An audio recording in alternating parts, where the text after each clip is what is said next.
And ఇప్పుడు ఇంకో వ్యక్తి ఇతని గురించి ఏంటంటే కామన్ మ్యాన్గా వచ్చాడు, పల్లవి ప్రశాంత్. సో చాలామంది టూ ఫేసెస్ అని అంటున్నారు. మీరు పర్టికులర్గా చూశారు, ఈ స్టేజ్ వరకు వచ్చారు కాబట్టి నిజంగా టూ ఫేసెస్ పల్లవి ప్రశాంత్లో ఉన్నాయా?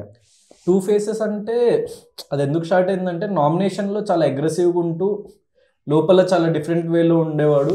అండ్ స్టార్టింగ్ వచ్చిన 2-3 వీక్స్ యాక్చువల్లీ అతని మీద అందరూ బర్స్ట్ అవుట్ అవ్వడానికి రీజన్ ఏంటంటే చాలా తేజ అతను నామినేట్ చేసిండు సెకండ్ వీక్ సంథింగ్.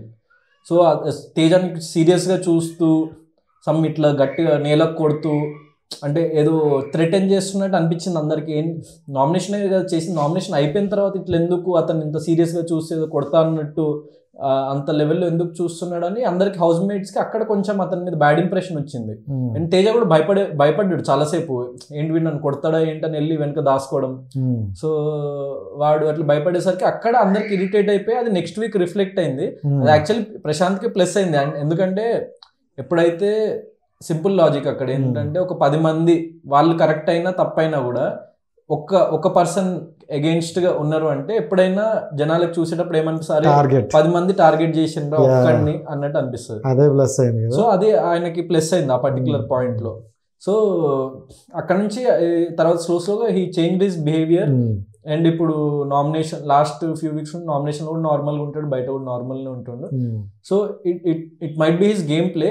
అండ్ అందరికి చెప్పినట్టు బయట నాకు తెలియదు అతను కాబట్టి నేను ఐ కాంట్ కమెంట్ పర్టికులర్లీ అంటే అతను టూ ఫేస్డా కాదని. కానీ నేను అబ్జర్వ్ చేసిన అంటే అక్కడ లోపల ఉన్నప్పుడు అబ్జర్వ్ చేసిన చేంజెస్ ఇదే ప్రతి ఆడియన్స్ టాస్క్ పరంగా చూసుకుంటే కొంచెం బాగానే ఆడేవాడు. ఎందుకంటే ఫుల్ 100 ఎఫెక్ట్ పెడుతున్నాడు అతను వచ్చి. అంటే చూడడానికి బక్కగా ఉన్నా ఎలాంటి టాస్క్ ఇచ్చినా సో చూపిస్తున్నాడు తన వరకు. ఫిజికల్లీ మంచిగా ఆడుతాడు. బయట టాక్ కూడా ఎక్కువగా వినిపిస్తుంది. సో పల్లవి ప్రశాంత్ విన్నర్ అని. అంటే యాజ్ ఏ కంటెస్టెంట్గా చెప్పండి, కామన్ మ్యాన్గా వచ్చి విన్ అయితే యాక్సెప్టెడ్ అనేది అంటే తన జర్నీలో 100%. అంటే ఎవరు విన్ అయినా కూడా హ్యాపీనే అండి. ఎందుకంటే ప్రతి ఒక్కళ్ళు అక్కడ ఏదో ఒకటి సాధించుకోవాలని చెప్పేసి వెళ్ళిన వాళ్ళే. ప్రతి ఒక్కరికి ఏదో ఒక బాధ ఉంది, ప్రతి ఒక్కరికి ఏదో ఒక బ్యాక్ ఎండ్ లో ఒక స్టోరీ ఉంది. సో నేను అనుకునేది అక్కడ హీరోలు విలన్లు లేరు. సో ప్రతి ఒక్కటి స్టోరీకి వాడే హీరో.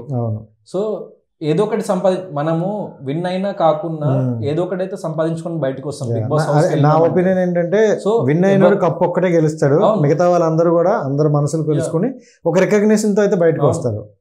సో 100% అక్కడ విన్ అయినా లూజ్ అయినా మనకంటూ ఒక గుర్తింపు మనం సాధించుకోగలిగినాం బిగ్ బాస్కి వెళ్ళినామంటే అది మళ్ళీ అందరి కంటెస్టెంట్స్ వల్ల కాదు.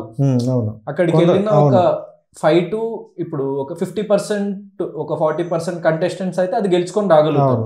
సో వాళ్ళకి చాలా ప్లస్ అవుతుంది లైఫ్. సో ఇప్పుడు 100% Prashant as a common man win అయినా హ్యాపీనే. ఎందుకంటే రూరల్ అండ్ టౌన్స్ అట్లాంటి సెక్టర్లో అతనికి బాగా పెనిట్రేషన్ దొరికింది. నేను బయటకు వచ్చి అబ్జర్వ్ చేసి నాకు యాక్చువల్ 5th-6th వీక్లోనే అర్థమైపోయింది.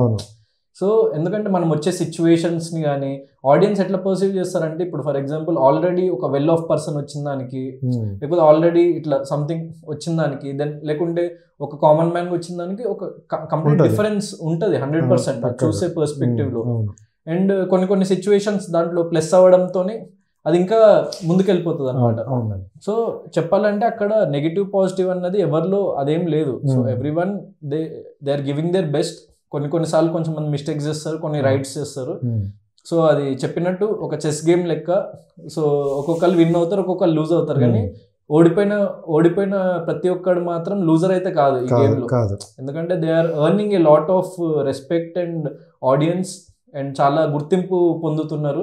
సో దట్స్ ఎవ్వరు అక్కడికి వెళ్ళి లాస్ అయితే అవ్వరు బిగ్ బాస్ హౌస్కి వెళ్ళిన వాళ్ళు. ఎందుకంటే అక్కడికి వెళ్ళేది ఈసారి 19 మంది కంటెస్టెంట్స్ వెళ్ళిండ్రు ఓవరాల్ గా చూసుకుంటే స్టార్టింగ్ నుంచి ఎండ్ వరకు. సో ఒక క్రికెట్ జట్టులో ఫర్ ఎగ్జాంపుల్ ఒక IPL జట్టులో 12వ ప్లేయర్గా సెలెక్ట్ అయినంత మాత్రాన అతను ఫెయిల్ అయినట్టు కాదు. ఆ 12వ పొజిషన్ కూడా వెళ్ళలేని ఎన్నో లక్షల మంది ఉన్నారు. సో ఎన్నో కోట్ల మంది ఆశ బిగ్ బాస్ హౌస్కి వెళ్ళాలని. దాంట్లో ఒక 19 మందిలో ఉన్న ఆ 19 members they have earned something and ఎవరికి ఏ లాస్ లేదు. సో ఎవరు గెలిచినా కూడా అది వాళ్ళ గెలుపు అండ్ మిగతా వాళ్ళు కూడా ఏదో ఒకటి గెలిచినట్టు కప్ అండ్ మనీ గెలవకున్నా కూడా.